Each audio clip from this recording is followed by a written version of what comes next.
Hello and welcome to Useful Idiots. I'm Katie Halper. I'm Aaron Mate. Thanks so much for being here. Our website is usefulidiotspodcast.com. On this week's show, making his return is Norman Finkelstein. A lot to talk about. He will weigh in on all the latest on the Gaza genocide, Israeli attacks on the flotilla that's trying to break the siege of Gaza, this bid this week by some states to recognize Palestinian statehood. Does it mean anything? Norman Finkelstein weighs in on all of that and a lot more. Always a pleasure to talk to Norman. So should we get started with our 4 basic food groups? What do we got for Democrats Suck, Aaron? For Democrats Suck, let's turn to how Democrats are talking about the genocide in Gaza. You have a new book from Kamala Harris saying that she begged Joe Biden to be more compassionate towards Palestinians, but he wouldn't listen. Not answer the question of why she didn't express more compassion for Palestinians, including by calling for an arms embargo or doing anything, something to show that she would do things differently than Joe Biden, which she refused to do. And now finally, because Democrats wouldn't distance themselves from Joe Biden's policy of bear-hugging Israel, some people are finally coming out and saying, yeah, okay, now it's time maybe to change course. And here, for example, is the headline from a new op-ed in Politico. We served in the Biden administration. It's time to impose conditions on aid to Israel. So, wow, nearly 2 years into the genocide and many months after they left office, 2 senior Obama administration officials, John Feiner and Philip Gordon, are finally calling for conditioning aid to Israel. Okay, great. It's definitely too little, too late. This could have been done when you were in office, and especially Philip Gordon. He was Kamala Harris's national security advisor and was going to play a senior role in her administration, likely being her national security advisor if she were president. So why wasn't this said during the campaign by Philip Gordon and Kamala Harris? Well, it's just one of those things that if only they had been willing to do what they knew and what Kamala Harris recognizes in her book was a major source of dissatisfaction with her candidacy among Democrats. If they had just recognized that, maybe they could have changed history simply by distancing themselves a little bit from Joe Biden and Israel. Yeah, I mean, this was very predictable. Everyone was encouraging her to do this, and it's hard to have a lot of sympathy for this. Well, I mean, there's no sympathy for Kamala. If she tried to distance herself from Biden and she'd still lost, okay, fine. At least she made an effort. But saying now that she had differences with Biden but did nothing publicly to express them, I mean, that's totally on her. And I say this as someone, I believe in lesser evil voting. I really do. Like, especially given the record of the Trump administration so far. I really do. But Kamala and her team made it impossible for so many people whose issue was the Gaza genocide. And they had the chance to distance themselves from Biden because Biden was no longer running anyway. So it's not about like taking one for the team. He was out. He was out of the game, but they still couldn't do it. And it's just one of those political decisions that I think will stand as one of the most disastrous in history. For a bonus Democrat Suck, let's hear from someone else who supported the Gaza genocide and many other calamities. Hillary Clinton. What are her thoughts on Donald Trump's latest comments where he's come around, he says, to the idea of Ukraine winning back all of its territory? Well, Hillary Clinton is encouraged. And there was a very interesting comment that Trump made in his Truth Social post. He said, what kind of military does Russia have? They couldn't even take over Ukraine. This has been a point I've been trying to make now for a long time. We overestimated Russia's military strength. Can I ask you a question? All right. So according to Hillary Clinton, we've overestimated Russia's military strength. They're just weak. So let's send even more weapons to Ukraine than we already have and increase the risk even more of World War III. This remains a dominant strain of thinking in establishment Washington, especially in the Democratic Party. And what's funny about Trump's comments, so Trump has like made a lot of headlines this week because it seems like he's shifting positions because now he's saying, yeah, I think Ukraine can take back all of its territory after he previously told Zelensky that you don't have the cards to defeat Russia and some territorial concessions are inevitable. But the context in which he said this new thing about Ukraine winning back its territory, he said in the context of NATO supporting Ukraine by buying U.S. weapons. So all he's saying is he sees an opportunity here to sell more U.S. weapons. So he's saying, yeah, Ukraine, like you can win. Like we're not going to pay for it. But as long as Europe pays for it, then yeah, sure, take all the weapons from us that you want and you can probably win. So all he's doing is seizing on a market opportunity, and like a good salesperson, he's hyping up the buyer. He's saying, yeah. Like if you buy this shiny new car from us, like you'll do great in life. That's what he's doing. So people like Hillary encouraging. Clinton are finding that very encouraging. Yeah. I think we're all finding that very encouraging. I'm sure the people of Ukraine being used as cannon fodder right now find that very encouraging. We're excited to share with you this week's sponsor, American Giant. I wear American Giant, and here's why I think you'll love it too. Back in the 1960s, 95% of clothing Americans bought were made in the United States of America. Today, it's only 3%. That's why we're so excited about our sponsor, American Giant. American Giant is about keeping things simple and close to home. They aren't affected by tariffs because their products never leave the U.S. Mega corporations obsessed with growth are churning out cheap stuff from poor materials, leaving working people behind, hollowing out communities, and piling up junkyards. Buy your clothes locally to support jobs in towns that help stitch communities together. Support American-made, tariff-free clothing with American Giant. Get 20% off your first order when you use promo code USEFUL at american-giant.com. That's 20% off when you use code USEFUL at american-giant.com. For Republican Suck, let us take a look at Lee Zeldin, who's at the EPA, which is shocking and horrifying. Let's take a look at what he had to say to Brian Kilmeade about Trump and climate change. And just a reminder, Brian Kilmeade is the Fox host who recently suggested that unhoused people who are mentally ill should receive involuntary lethal injections. Lee, I can't believe just years when everybody would say climate change was a third rail. Don't bring it up. The president says it is a hoax. It is a con job. Where do you fall on this? The president is absolutely right. And we've seen it in the name of climate change, these left-wing policies willing to cause extreme economic pain for people who can least afford it. We've seen in the name of climate justice grants to $50 million to Climate Justice Alliance. They say that climate justice runs through a free Palestine. In the name of environmental justice, they will have tens of billions of dollars go to their well-connected left-wing former Obama and Biden officials and Democratic donors rather than directly towards environmental remediation, and they're willing to suffocate out entire sectors of our energy economy.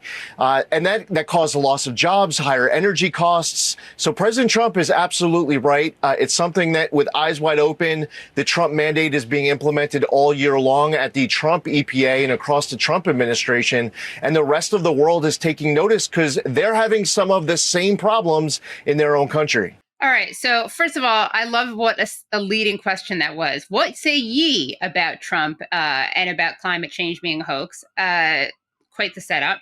But, there are a couple things that we should point out here. One, not surprisingly, Lee Zeldin has raked in over $410,000 in donations from fossil fuel companies. So it's pretty predictable that he has like a vested interest in denying that climate change exists.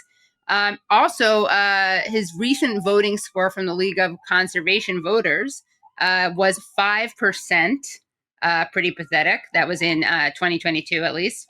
And, it's pretty rich for him to complain about energy prices because they've gone up under Trump. And a big portion of this, I mean, some people argue, and it's been proven in some cases, is Trump and the EPA's attacks on clean energy.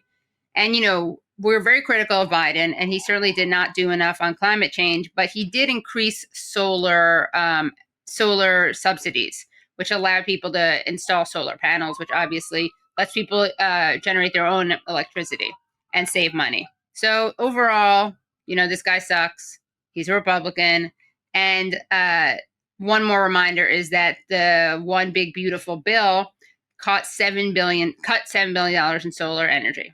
What I don't get is if you're the head of the EPA and you think climate change is a complete hoax and so what are you supposed to do all day with your time? Exactly, right. What does he do? What does he do? If there's you don't believe in protecting the environment, that's what he's saying. So what do you do all day? Must be a lot of lag time at the EPA these days under Lee Zeldin. And by the way, they're mocking these grants that have gone out under the EPA. Well, what kind of grants is the Trump administration putting out?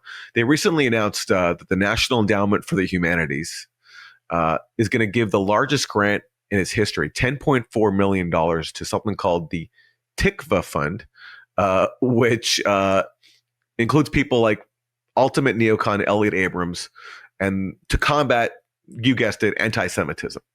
So that's the kind of grant that is being handed out under Trump, is basically handing over money to groups that support censorship of people who criticize genocide in Gaza under the guise of fighting anti-Semitism. So Lee Zeldin mocking grants. Well, again, there's a lot to mock under the Trump administration that has just become very, very normal.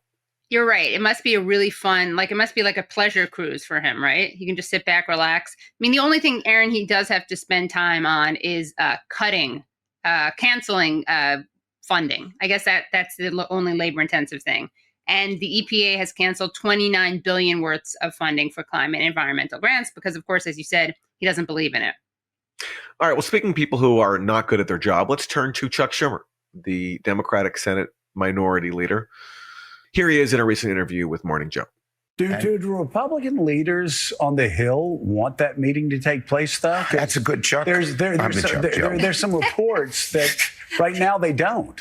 Chuck Schumer would say that's a good question. He says that's a good Chuck.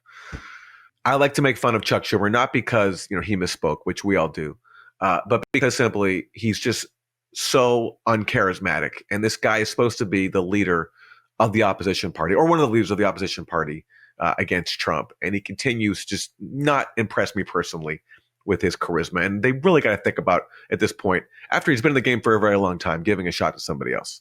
Yeah, I mean, I was just going to say, Aaron, I think you should call Chuck Schumer question Schumer. We should definitely question Schumer. We should definitely question Schumer. We should Chuck question Schumer. Just got to reverse them entirely. In fact, I think we should do that moving forward on the show. Every time you want to say Chuck, say question. And every time you want to say question, say Chuck. We'll see how far we can go with that one. Well, for Isn't That Terrible, we have a terrible clip, obviously. And, to be fair, the chances of it being terrible are pretty high when the person in question is none other than Jake Tapper. But this one is particularly terrible, I would say. So here is Jake Tapper on Late Night with Seth Meyers, getting asked about his views on the brief suspension of Jimmy Kimmel's show. And this is something that, of course, has gotten a lot of attention. The brief suspension of Jimmy Kimmel after making a joke about Trump and about, some people say, misrepresenting the political ideology of the Charlie Kirk shooter. Let's hear what Tapper had to say about this. All right, Jimmy Kimmel, he's a friend of both of ours. Yeah. You know him, I know him. We know he's a good person. Obviously, this news is very exciting. But what was your original take on how this all went down starting last week? I mean, I thought it was pretty much the most direct infringement by the government on free speech that I've seen in my lifetime. Yeah.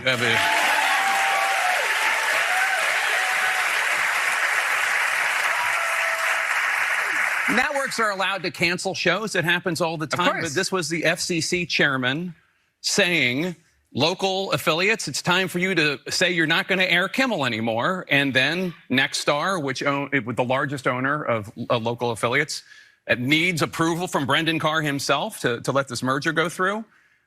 Yes, sir. How high do you want me to jump, sir? They do it. And it's just insane. Now, okay, I do think that what was done to Jimmy Kimmel was terrible. It was scary. I think that we've seen Trump really crack down on free speech.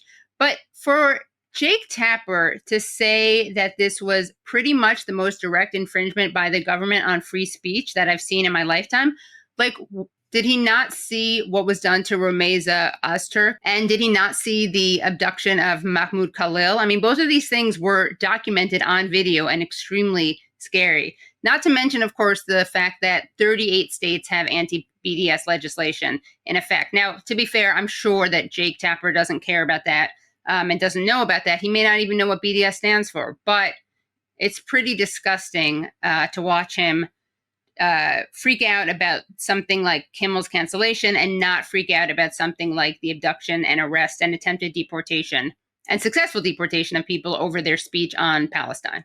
This whole thing is just class solidarity. These are all liberal, wealthy cable news personalities. They're seeing another liberal, wealthy cable news personality, Jimmy Kimmel, being threatened. And so, yeah, certainly it was an attack on free speech. But because it's happening to one of them, this is like the worst thing ever. And they've never cared about the crackdown on Palestine-related free speech. To the point where Jake Tapper set the stage for it by constantly fear-mongering about an anti-Semitism crisis on college campuses, and which it was just simply him conflating anti-Semitism with being opposed to a genocide. So this is just class solidarity. Ben Smith, who we've interviewed before, he was on Chris Hayes recently, and he said that maybe he was joking, I don't know, but it sounded like he was being serious, where he said that Jimmy Kimmel was more vulnerable than Mahmoud Khalil.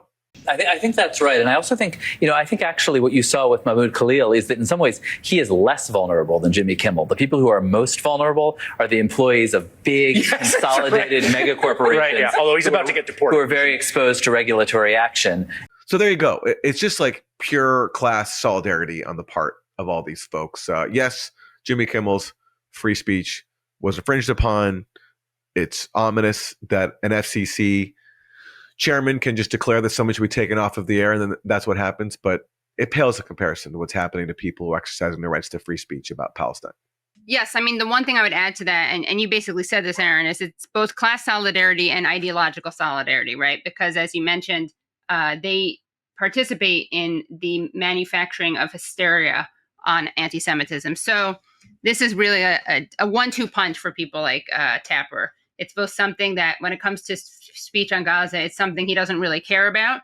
And it's from people who he certainly doesn't share class interests with. And those have been your 4 basic food groups. For this week's guest, we are joined by Norman Finkelstein, a leading authority on Israel-Palestine. His forthcoming book is called Gaza's Gravediggers, an inquiry into corruption in high places.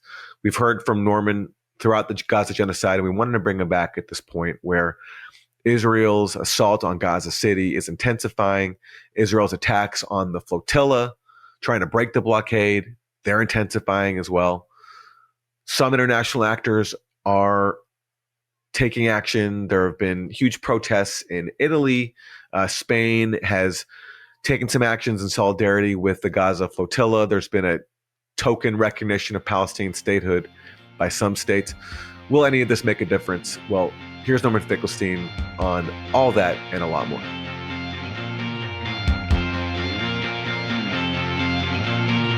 Welcome back to Useful Idiots, Norman Finkelstein. Always a treat to talk to you. Oh, thank you for having me. Of course.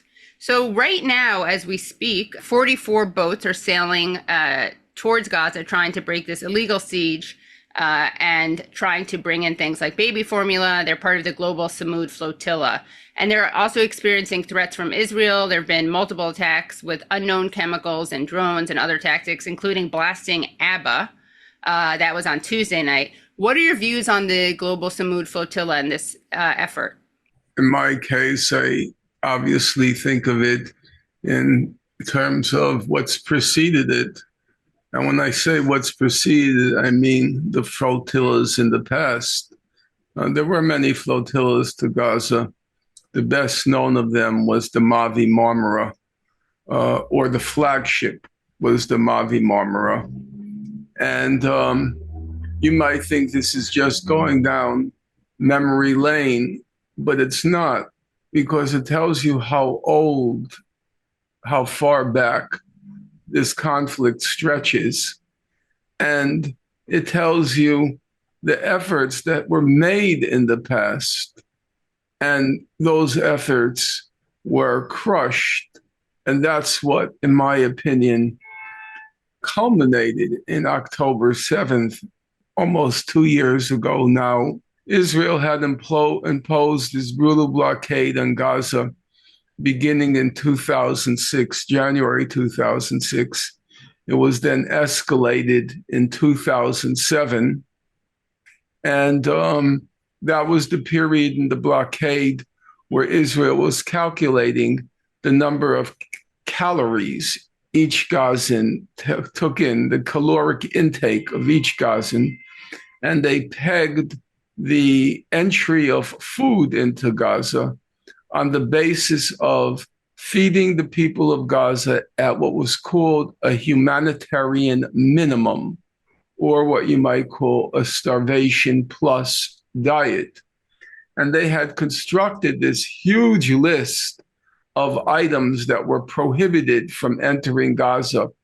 Chocolate was banned. Baby chicks were banned. School books were banned. Children's toys were banned. And it was at this point that a new flotilla, because there had been, I think, 6 before the one on May 31st, 2010, a new flotilla was launched. The flagship was the Mavi Marmara. And the Mavi Marmara came under attack in international waters by Israel. Israel killed 9 persons aboard the Mavi Marmara, and a 10th person died later from injuries incurred. Right after the Mavi Marmara attack, because the flagship was filled with mostly people from what's this organization called IHH, which was a Turkish-based humanitarian organization. And because Turkey is a medium power, Erdogan, who was also the president back then, he still is another president for life, Erdogan voiced his indignation at the assault on the Mavi Marmara. And then the call began. All the international community, all the states started to say the blockade of Gaza was, quote, unsustainable. Not that it was criminal, but it was unsustainable. And so as a result of the attack on the Mavi Marmara, the blockade was modified minimally, but then the modifications were quickly forgotten or set aside, and then the blockade in its full force resumed up until October 7th. So we're right back where we started from. It began exactly the same way. And then the next step was when the helicopters came over the Mavi Marmara and the Israeli special forces came on the deck of the Mavi Marmara and then proceeded to kill in a very systematic way. It was not what you might say, they didn't even pretend it was anything other than a hit operation. They targeted them multiple times in the head and in the chest. The autopsies were very gruesome. There was no question what was going on. They wanted to teach the solidarity movement a lesson. And the same thing will happen here. Now there's the Israel then, like now, it said, we will just give us the goods, the humanitarian goods, and we will bring them into Gaza, okay? Well, guys, there are about 1,000 trucks outside Gaza right now. How about bringing in that humanitarian aid? Since you say you're going to bring it in, and the flotilla will therefore be unnecessary, they say, then how about starting with the 1,000 trucks outside Gaza? Since there's no problem with bringing in humanitarian aid, you have even volunteered to bring it in. Well, how about starting with the trucks parked outside Gaza, which have enough food to feed the people there for 2 months? It's so cynical, and it all depends on people forgetting the history. Everything old is new again. Including the Nakba, the forced expulsion of Palestinians in 1948, which Israel is once again inflicting on the Palestinian people today. And let's talk about what's happening on the ground in Gaza. Some of the latest atrocities in Gaza that I've been able to keep track of: Israel bombed a food distribution site run by a grassroots group called the Samir Project. Doctors at Al-Shifa Hospital in North Gaza are warning of total collapse. There's an Australian pediatrician there named Dr. Nada Abu Al-Rub, who's been issuing dire warnings of the hospital being besieged and possibly being forced to shut down. So the striking is ongoing. You can see even the signs of the snipers in our room. No one is safe here. It's constant outside. It's all dust and bombing and rubble. No building survived. No animals survived. No humans survived. Total, complete blockade. The hospital running out of the bases. It did run out, but I mean, like the only bases that are left are running out. And this follows Israel destroying high-rise buildings in Gaza, which is the last livable area left in Gaza, or at least was as of a week or so ago. So what is Israel's strategy in Gaza right now amid all the atrocities that it's currently committing? It's perfectly obvious what Israel's strategy is. Its strategy is it's gotten the green light from the White House to try to empty out Gaza. In this regard, I disagreed. It's one point, but it's, I think, a relevant point. I disagreed with the UN report that just came out 2 weeks ago, the UN Commission of Inquiry report headed by Navi Pillay. It was a decent report, and it did the right thing, in my opinion, by discarding, setting aside the language of the laws of war. The problem in Gaza is not Israel is committing, quote unquote, disproportionate attacks. That's not the problem. The problem from day one, the problem has not been that Israel is in breach of, not even in egregious breach of the laws of war. That's not the problem.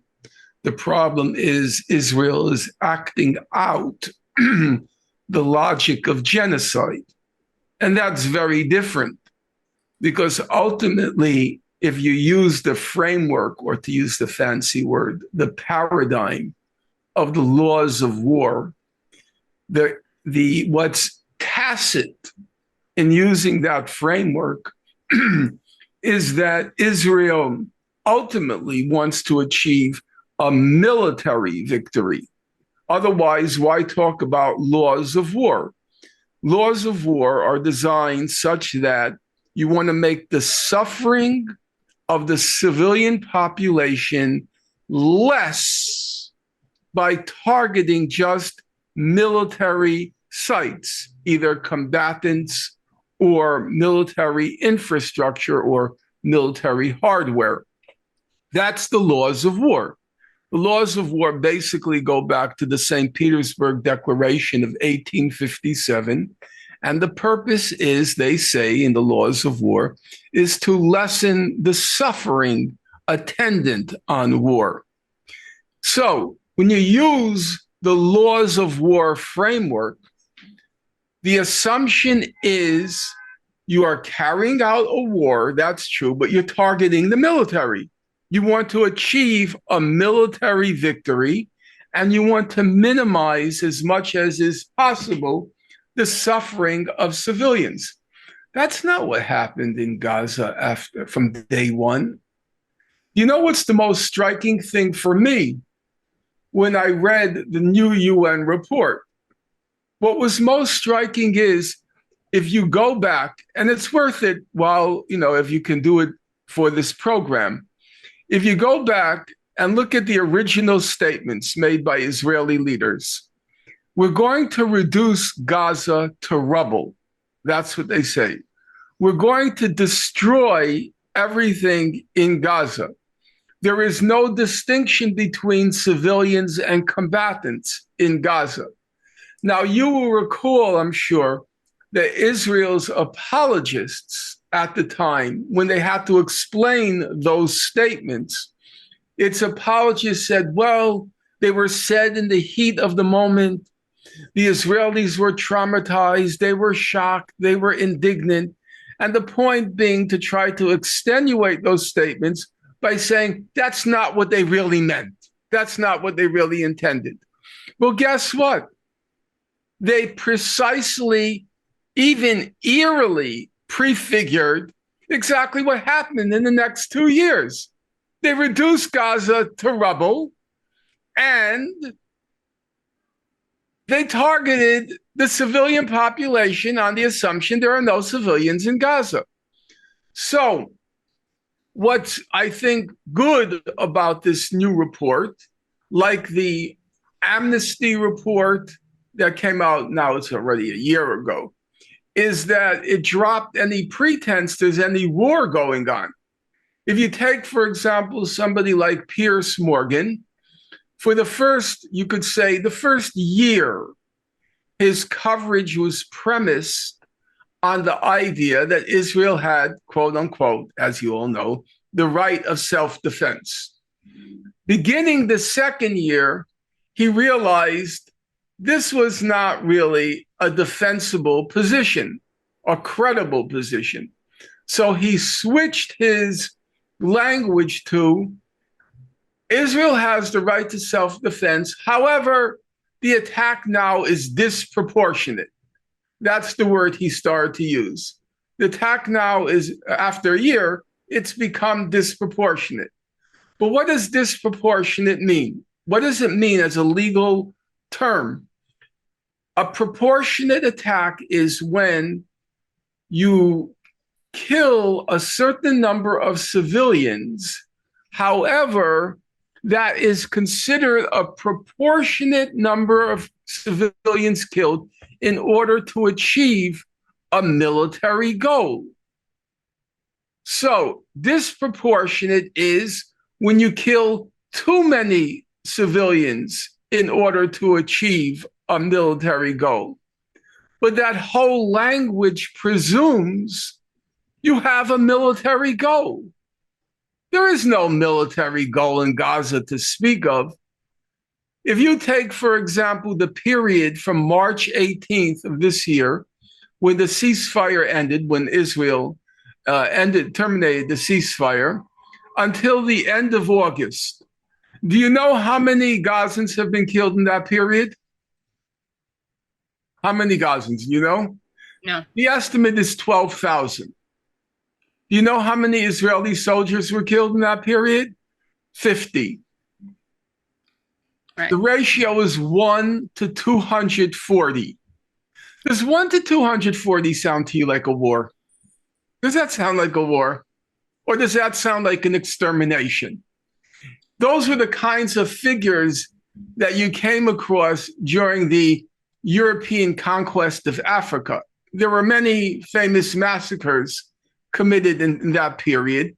The British and the other European powers, they had the Gatling gun. And so they just mow down the opposition. And that's basically what you have now in Gaza. That's really helpful because it would be so ridiculous for anyone to call those wars. Yeah. I mean, we know this intellectually, but it really makes it striking. Yeah. Nobody called them wars back then. They realized these were just massacres. Right. So that brings us now to the question that Aaron asked, which after a long, but I think illuminating digression, at least I think it's illuminating. So the Israeli goal is they have the green light from Washington, from the White House, to finish the job. And finishing the job basically means you are going to annihilate the civilian population and pulverize its infrastructure until the people of Gaza decide on their part to leave, and on the part of the international community to exert pressure to open up the border and enable them to leave. So I do believe that the goal still remains the complete, not necessarily the complete, but the ethnic cleansing of Gaza. But the means, the method to achieve the ethnic cleansing of Gaza is genocidal. There is, if you take the wording of the Genocide Convention of 1948, you have to prove an intent to destroy a racial, ethnic, religious, national group in whole or in part. And Israel is intent on destroying the population in whole or in part, but it's not the objective per se, it's the method, the modus operandi. They will kill off, they are intent on killing off as much of the population as is necessary in order to achieve their simultaneous goal of, so to speak, persuading the people of Gaza to leave and persuading the international community to open up the border so as to allow them to leave. Israel's apologists have a funny argument right now. The funny argument they've been making for the last couple of months, the amusing argument they've been making for the past couple of months is, well, if you really believe there is a genocide in Gaza, then why don't you advocate opening up the border? That's how they describe Israel's goal. I don't think that's correct. I think it's clear Israel wants the border to be opened so they can expel the population. They've made that clear over and over again. That's why the Egyptians are currently massing troops on the southern border, because they know what Israel's intention is. They're hoping, that was the whole point of the Gaza Humanitarian Foundation. They set up 4 distribution sites, and 3 of them are right on the border with the Sinai, 3 of the sites. And the point was to move the whole population down there and then unleash this terrifying firepower to drive them across the border. That was the only purpose of the Gaza Humanitarian Foundation, to force the population. Right now, as I guess you know, 90% of Gaza is either closed military zones or buffer zones, which means, as all your listeners know, Gaza was among the most densely populated places on Earth before October 7th. And now that entire population, minus those who were killed, that entire population is in 10% of Gaza. So it has to be, by a very wide margin at this point, the most densely populated place on God's earth. I wanted to actually follow up on the point you made about why, instead of a plan to evacuate the people of Gaza, the world could pursue, or the West or the anti-genocide world could pursue the plan of instead taking out the Israeli government. Or evacuating the people of Israel. Yeah, sure, right, evacuating the people of Israel, yeah. Because we have to be honest about these things. And here I think, I thought Bernie Sanders was terrible at the beginning, but then he wasn't bad. I don't have any problem. I'm not dogmatic about these things. He wasn't bad after around the first 6 months. He was okay, except for one thing. He kept saying that the problem was Netanyahu. Yeah, right. And the problem is not Netanyahu. Right. And the problem is not Netanyahu, Ben Gvir, and Smotrich. That's not the problem. The problem is this is not a state project. It's not a state project. It's a national project. It's the whole of Israeli Jewish society. And we know that from Israel's probably the most polled place on God's earth. And we know from all the poll results, this is a project which is the extermination of the people of Gaza. It's a project embraced by, probably, if you look at the polls consistently for 2 years, 95% of Israeli Jews believed Israel was either using not enough force or sufficient force in Gaza. Only 5% believed Israel was using too much force. And then there are all the polls pointing to the genocidal nature of Israeli society in terms of what they're advocating in Gaza. Chaim Bershis-Zobner, who wrote a book, An Army Like No Other, about the IDF, he himself is an Israeli British academic. He says that this genocide is the most democratic genocide ever. I think that's totally correct. It's not only the most democratic, it's actually the most shameless.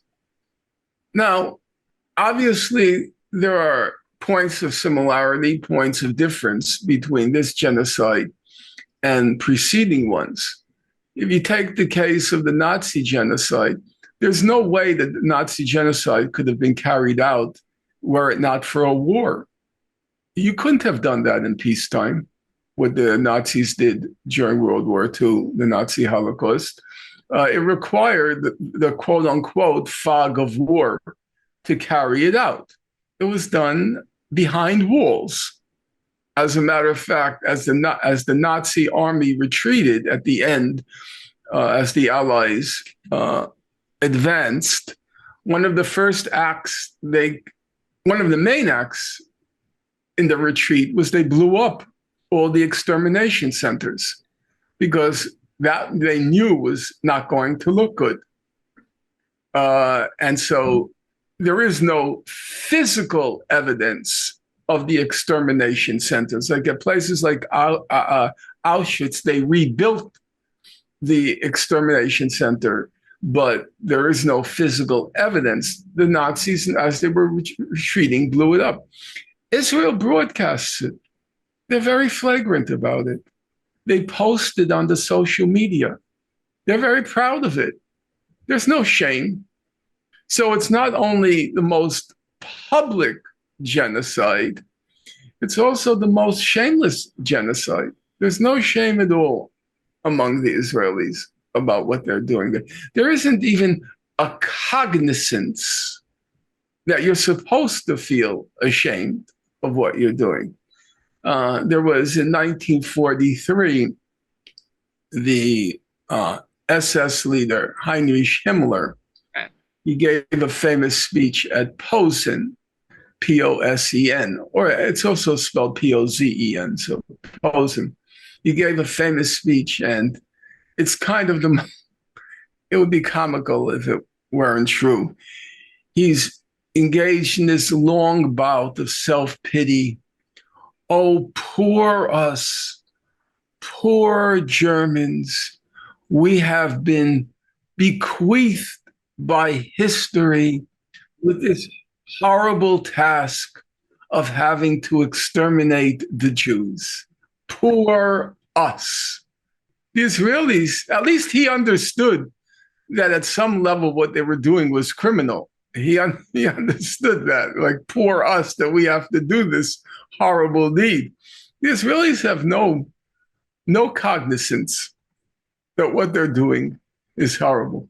Occasionally, I live by Coney Island Beach, and occasionally I meet an Israeli at the beach, and young people.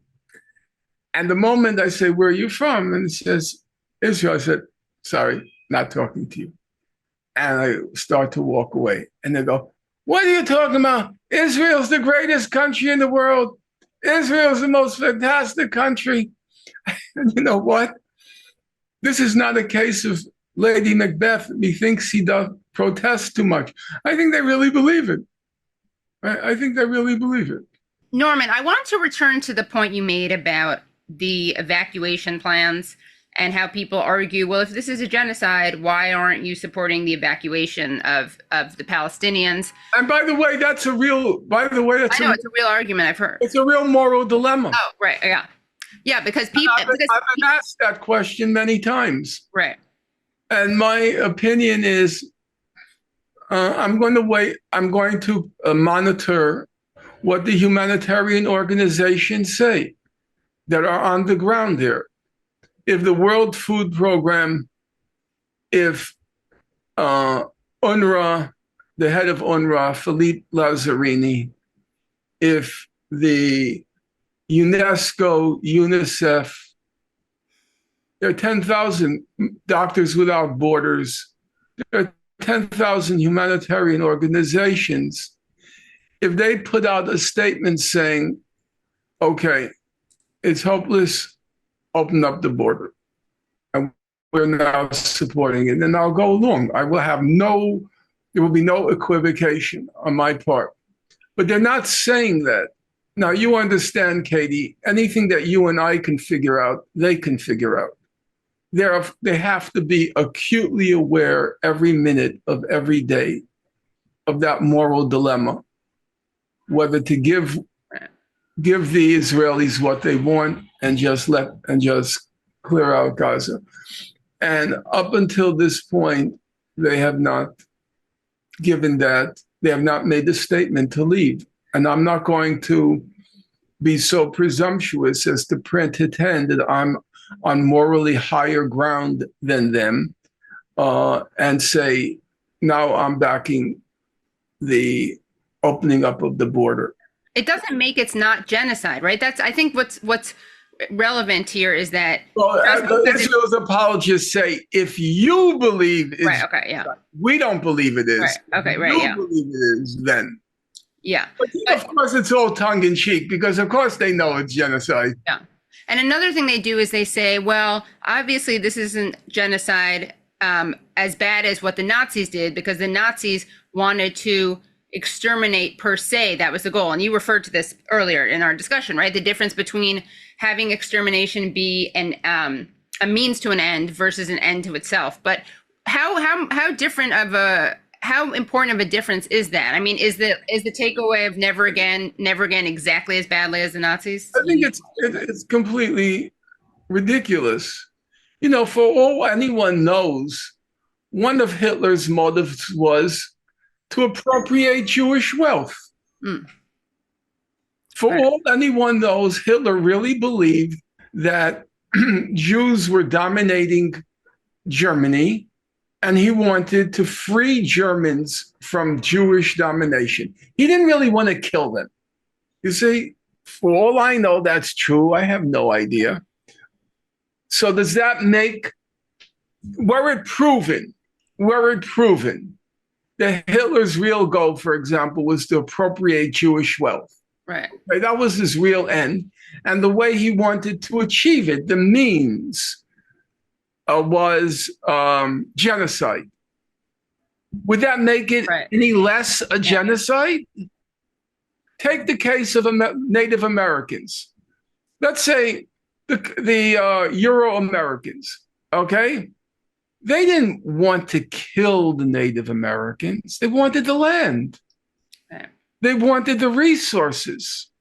So are we now supposed to conclude that since they were using as a means genocide to achieve the end of appropriating land and appropriating resources, are we now supposed to conclude that since their end was not genocide, it wasn't a genocide? Is that really a plausible, is that a morally tenable argument? What difference does it make what its intent was if it's using genocidal means?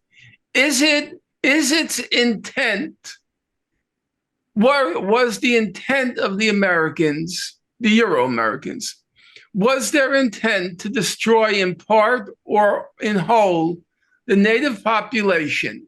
Yes. Right. Now, was it because they wanted per se to kill every Native American? No. If the Native Americans all got on boats and went to wherever, Asia, so the U.S., the Euro-Americans would have been perfectly satisfied if the land had been emptied out. But does that then mean it wasn't a genocide? There's all these, I find them completely obtuse arguments made by international lawyers on this particular issue. Your intent is, in the case of Israel, its intent is to kill in part or in whole the whole of Gaza's population, or a significant part of it, because the Genocide Convention says in part, Israel has used figures like, it uses the expression, we want to thin out the population in Gaza. And they usually use the figure of like 500,000. They want to thin out. Well, killing 500,000 people with the intent to destroy in whole or in part a national, racial, ethnic, or religious group, that's genocide. Hamas is still holding on to some captives. So what are they hoping to achieve? And to hear the rest of the interview, please go to usefulidiotspodcast.com. It's always a pleasure to talk to Norman Finkelstein. So grateful for his presence on this show. Make sure that if you're not already a subscriber to Useful Idiots, you become one at usefulidiotspodcast.com, because you're definitely going to want to hear the extended interview with Norman, where he gets into things like Charlie Kirk. He opines a little bit on Barry Weiss, talks about his predictions for Gaza, and gets into whether or not there's going to be a lasting shift when it comes to public opinion on Israel. All right, that is our show. Thank you so much for tuning in to Useful Idiots. Our website, again, is usefulidiotspodcast.com. Go there to support the show and get bonus content. We'll see you next time. Bye, everyone. Thanks so much for listening to and watching Useful Idiots. For extended episodes, bonus content, and our weekly Thursday Throwdown episode, please subscribe at usefulidiotspodcast.com. Support the show for free by subscribing on YouTube, Rumble, and wherever you get your podcasts. And if you like the podcast, don't forget to rate and review. You can also follow us on Twitter at UsefulIdiotPod. Thanks for supporting independent media. We'll see you next time.